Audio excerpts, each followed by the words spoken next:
Camp ఆఫీస్పై జరిగిన దాడికి నిరసనగా ఇవాళ పెద్ద ఎత్తున కూడా నిరసనలు కొనసాగుతున్నాయి.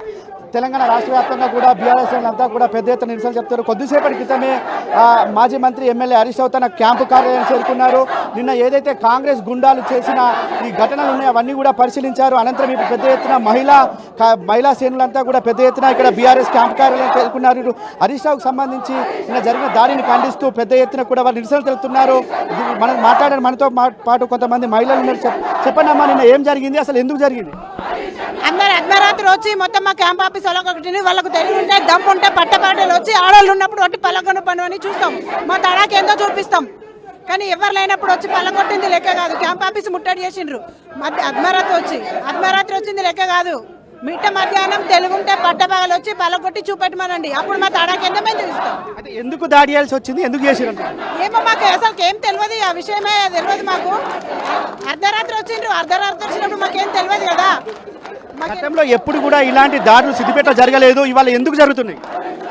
అసలు గవర్నమెంట్ మారినుండే ఇవన్నీ జరుగుతున్నాయని మాకు అనిపిస్తుంది.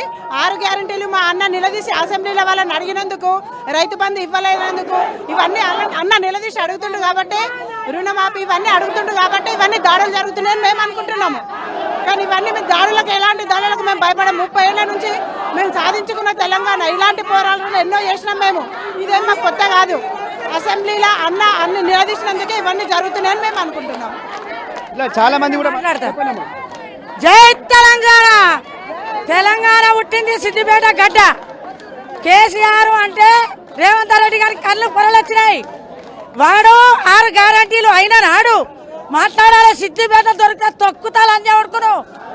ఒక్కటే హరీష్ రావు ఇంట్లోకి వాళ్ళ గుండె ఎంత, వాళ్ళు ఏ రకంగా ఈ ఇంట్లోకి వచ్చిండ్రు, క్యాంప్ ఆఫీసులు అడిగి ఎట్లా పెట్టిర్రు. క్యాంప్ ఆఫీసులకు వచ్చిన నా కొడుకులను తొక్కితే తోలు తీస్తా. మాకు 6 గ్యారెంటీలు కరెక్ట్ చేస్తే హరీష్ రావు మాట నిలబెడతాడు, తప్పకుండా నిలబెడతాడు. బస్సు ఎవడన్నా పొడిగాయిండా, బస్సు ఎందుకు పెట్టిండు? గాడిది బస్సు అవసరం లేదు.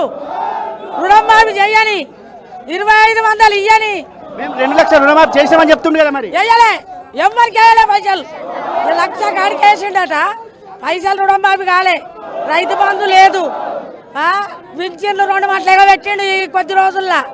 అన్ని లంగమాటలే. అయినా పర్వాలేదు. కేసీఆర్ తండ్రి లాంటి వాడిని తిట్టుడు. హరీష్ రావు అంటే ఎంత మంచి వ్యక్తి, ఎంత లెక్కల వ్యక్తి.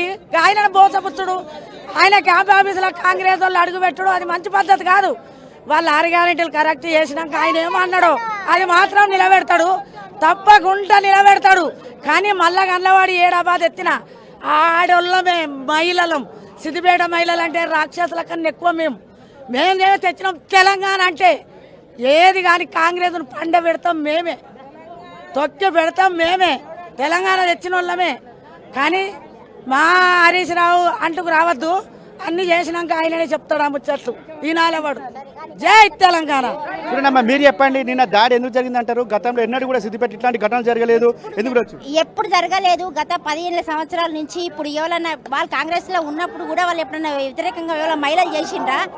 మా కేసీఆర్ సార్ కానీ హరీష్ అన్న కానీ ఎట్లా చేసిండ్రు? సిద్దిపేట అంటే హరీష్ అన్న అంటే సిద్దిపేట. ఎంతో మంచి పనులు చేసిండ్రు. వాళ్ళలాగా చేయలే. మహిళలు ఎప్పుడన్నా ఇట్లా బయటకు వచ్చిండ్రా? ఇప్పుడు వాళ్ళు ఇష్టం వచ్చినట్టు మా క్యాంప్ ఆఫీసులు చేస్తే మేము ఎవరు ఊరుకున్నాము.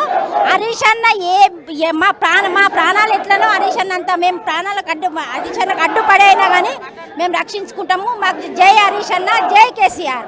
మీరు చెప్పండి అమ్మా, నిన్న దాడి ఎందుకు జరిగింది అంటారు? అసలు హరీష్ రావు ఒక తెలంగాణలోనే ఒక నెంబర్ 1 ఉన్నాడు, అట్లాంటి సిద్దిపేట నెంబర్ 1 స్థానంలో నిలిపిండు. కానీ వాళ్ళ కాంగ్రెస్ అధికారంలోకి వచ్చినాక ఎందుకు జరుగుతున్నాయి దాడులు?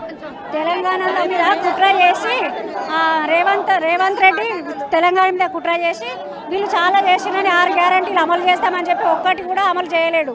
వీళ్ళు ఏదన్నా అన్నారనుకొని వాళ్ళు చెప్పారు. మాట్లాడు. ఏమీ